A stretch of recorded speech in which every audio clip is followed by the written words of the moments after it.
Hey everybody, hope you're all doing well. My name is Steven and this is the Storytime channel. Today we've got some malicious compliance stories and our first story of the day is by Shallow-ish Puddle.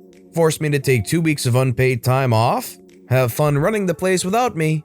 I used to work at this one coffee shop, my first chain coffee shop after working only at local or family-run ones. Simply put, it was heck. Owners would micromanage everything without knowing anything about how the business ran, never listened to their staff, and only cared about the money. Typical out-of-touch owners of a business.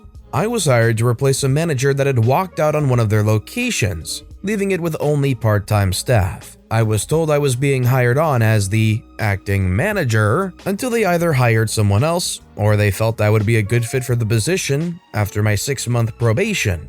I won't go into everything that went wrong because there's a lot to summarize. It was literal heck. I was expected to cover all no-shows, which had me working 90 to 100 hours a week. I wasn't allowed to fire anyone, no matter how many things they did wrong. Someone actually showed up to work drunk and I still wasn't allowed to fire them. And any changes I wanted to implement were shot down, like replacing old parts in the espresso machine, shortening our hours to save money on labor, bringing in items that customers would always ask for. I was stressed, overworked, and irritated as heck when the owner comes in to talk to me about sales for the store. We weren't making enough to warrant the hours I had scheduled, and he wasn't going to pay me any more overtime. I would only work the hours I'm scheduled, and if someone no-showed, I had to have someone else cover those shifts. I tried to explain to him that I only came in when no one else would cover. It just so happened that the people he allowed to continue to work here had terrible availability. Making the schedule was already hard enough. Getting someone other than myself to come in on their day off was next to impossible. On top of all that, I had to learn the ropes myself. There was no one to train me, so all the managerial knowledge, ordering, scheduling, I learned myself. No one other than me knew how to order coffee, had the numbers for the repair guys. Anything other than making coffee and using the till, I was the only one that knew. He wasn't hearing any of it. All I'm hearing is excuses. This is your store. If you can't handle running it, I'll start looking for someone who will. I say, wasn't that the plan though? It's been 3 months since my probation period ended, and you never gave me the manager position. So I assumed you were looking for someone to take over. I think it's in your best interest to take some time off. Start thinking about your position here and whether you actually want to start moving up. I had mentioned in the interview I was looking forward to working my way up in the business. I say, I can't. There's no one to cover me. You're taking this time off. Is this a paid break? No, consider this a timeout for you to get yourself sorted. Take the 2 weeks to rest and we'll see what your position will be like when you get back. Owner, I can't really afford to take that amount of time off. I can't even take 2 days without having to come in and cover. Don't worry about the business right now. It'll run without you. Now, to put into perspective, I was basically the manager at that point. I made the schedules, I did the orders, I knew the codes to the safe and the alarm. I wasn't allowed to hire someone to assist me, and no one worked enough time to be able to cover even half my shifts. I knew this, the staff knew this, customers knew it. I made sure to block all work numbers and spent those 2 weeks looking for another job. I managed to find one after a few days that paid significantly more. I sent my resignation email to payroll, and the owner, knowing he never checks it, deleted my account off the point of sale system. Being a manager means I have access to it from home, and spent the rest of the leave catching up on well-deserved sleep, having blocked all work numbers. I'm not getting paid, so I'm not working. According to my coworkers, crap started going wrong the next day. One of the openers didn't show, and the next staff member didn't have keys. Owner wasn't answering his phone, so they left a message. Owner didn't show up until one of the regulars called asking if the place was closed down. He showed up 4 hours after they were supposed to open. Orders weren't done, inventory was missed, 4 no-shows, you name it, it went wrong. Owner tried every way he could to get a hold of me, even using a customer's phone to call me. Too bad I didn't answer any calls that weren't in my contacts already. After 2 weeks, I turned my phone back on and get a call the same day from owner. We agree to meet the next day. So, you've had time to think? I have. It's really given me perspective on my position here. We can start you back on your normal hours for now, and we're looking for a manager to take on more of your responsibilities." "Oh, that's good. I'm actually quitting." He was silent for a few minutes. I think he was waiting for me to tell him I was kidding. "Sucks for you, buddy. Good luck." "I've already emailed payroll and removed my login from the computer. Here are my keys. Good luck." And I left. Owner tried calling me a few times but stopped once I told him to check his email. I was on okay terms with some of the staff that worked there, and apparently majority of them had quit after I had left. Owner did find a replacement pretty quickly, but without anyone to train them, owner didn't know anything about running the business. They were freaked from the get-go and left pretty soon after they were hired.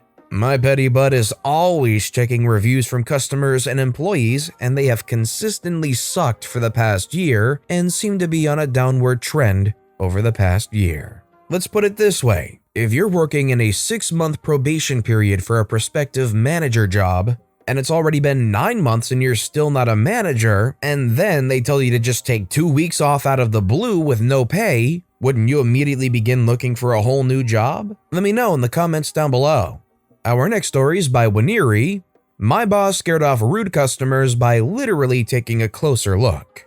I used to work at a store run by a woman named Irene. She would buy vintage and high-end items, repair them, and then sell them in the store. We didn't have multiple sizes of things, and the only bulk items we bought were little trinkets and soaps, sometimes jewelry. One day, when Irene had gone out to get more supplies, the Richardless couple walked in. The wife, who looked like vegan cat vomit rolled in crystals and hemp, was on the wrong foot for the moment she opened her mouth. Jerkina seemed to think we were her slaves, that she was the queen of the world and everything had to be in her size. Her husband Vernon would grunt and repeat what she said in a more nasally aggressive voice. It was the longest 2 hours of my life. We had everything organized by size and did not have extras in the back. After explaining that to Jerkina for the 100th time, I was about to throw a purse at her head. "This is not my size. Why don't you have my size?" I told her to maybe look at a larger size rack because obviously she was not a 2. She was a 6. No, I am a 2. I have always been a 2. I was a 2 when I had my kids. I am a 2 now. Vernon repeated the same thing. "No, she is a 2. A 2. A 2. Irene came in while the happy couple was shopping and asked what the problem was to me because I had that look. I explained the woman was being picky. Eventually, the woman stormed up again with a pair of pants, demanding I read her the size. I told her the size, a 6, and she said, "I am a 2, not a 6. Why do I fit into these?" Irene ended up speaking with her. "Those are a 6. If you fit into them, then you are not a 2. Jerkina got silent, turned to her husband and waved the pants around. Vernon said, "Now listen here, I don't like the way you guys have been helping my wife. She asks questions and gets attitude. You should use your eyes and actually look at the tag and see if there is a problem. She wants to know the size, tell her the size." Irene agrees. "Sure, I will take a closer look." She puts the pants on the counter, pops out her glass eye, and holds it close to the tag. Still a 6. I start laughing so hard I have to sit down. The couple sputtered, waved their hands around like blind birds, and storm out. They left a huge mess I had to help clean up, but only after I spent 20 minutes laughing about it with Irene and the other cashier, Helen. Irene gave me money to get us all coffee. We closed early and cleaned up the store. Irene was the best boss I ever had. I was sad when I had to move for college. Well, if there's one thing that'll probably get Jerkina and Vernon out of that store, it's probably popping out a glass eye and waving it around or just using it as a prop in general. I'm sure that was very unsettling to those kinds of people. This next story is by Phileo Brother. You want me to run the dishwasher every time? Okie dokie. Let me start off by saying that my wife, whom I love, is a bit of a Karen. She's not 100%. But years of modeling her own mother's behavior has created a mini monster that sometimes comes out when she doesn't get her way. The other party in this is my son. He's 10 and completely devious. How devious?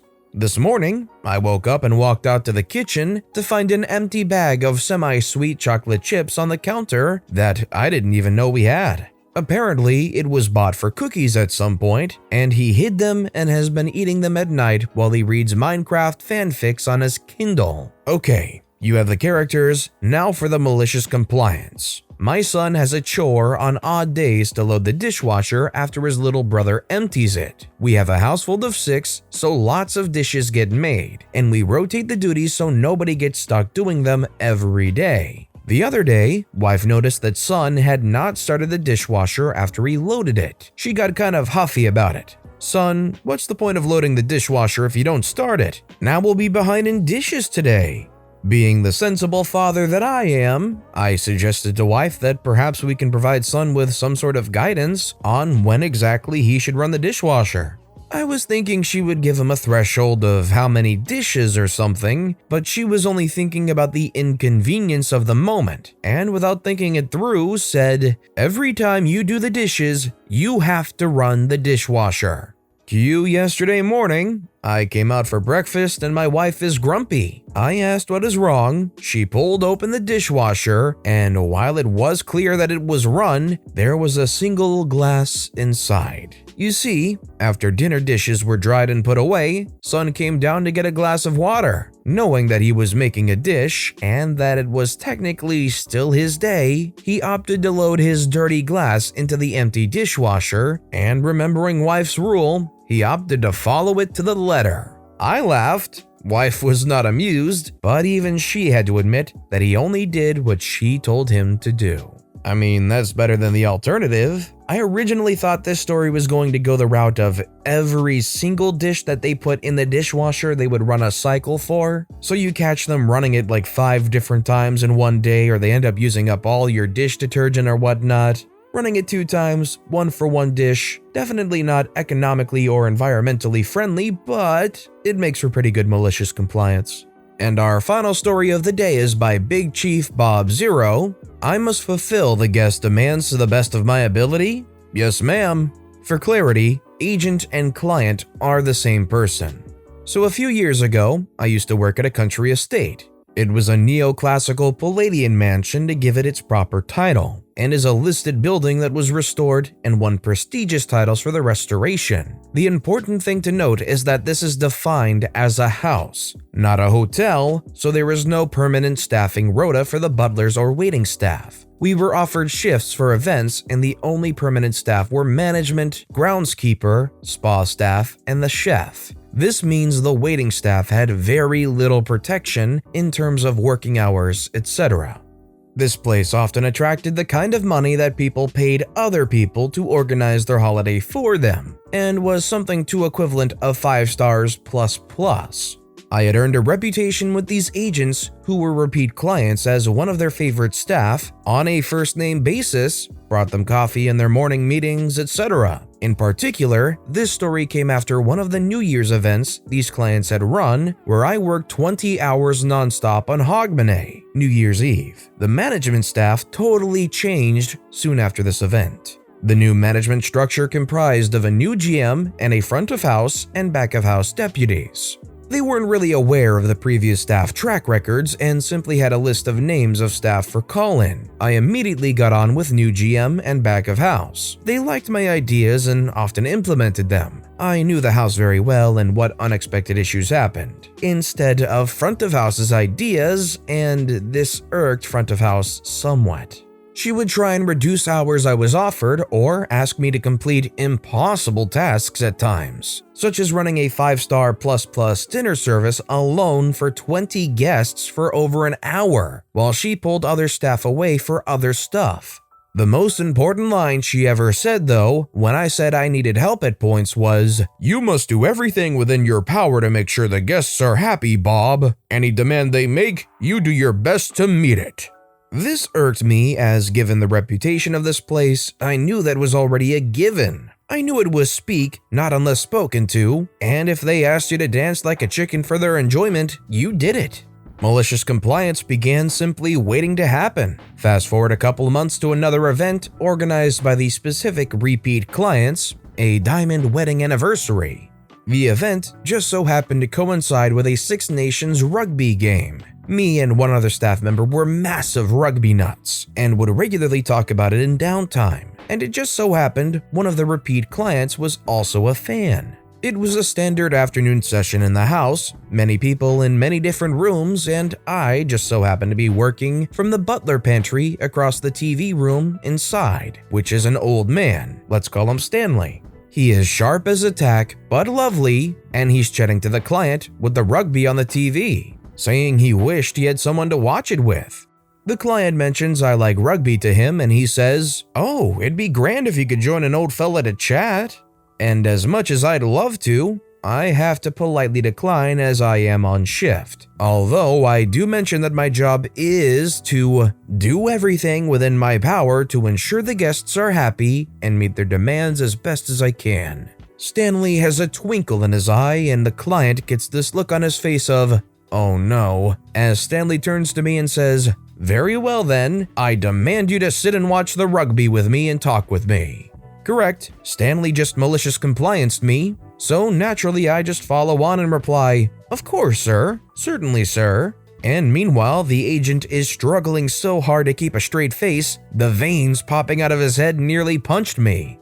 After all, I was just following demands to the letter. Soon enough, word gets back to front of house and she comes in with this unique face of polite rage and asked why I wasn't serving other guests, and Stanley just pipes up saying, "I demanded he sit with me and he is fulfilling my demand to the best of his ability." I just looked and shrugged with the straightest face possible, but also trying to crap a poop-eating grin slightly too. She starts going red and the client comes in and tells her it's true before she politely storms off to the GM, who, I am told by back of house, burst into laughter upon hearing this story in her office. Spent the rest of the match getting Stanley drinks and talking to him and the client about the game, got paid for it all, too. Stanley definitely sounds like an alright guy. Don't you just love when you can use those words and orders against the people that gave them to you thinking they were talking down to you and forcing you to do some unsavory stuff? Just so satisfying you gotta crack open that poop-eating grin.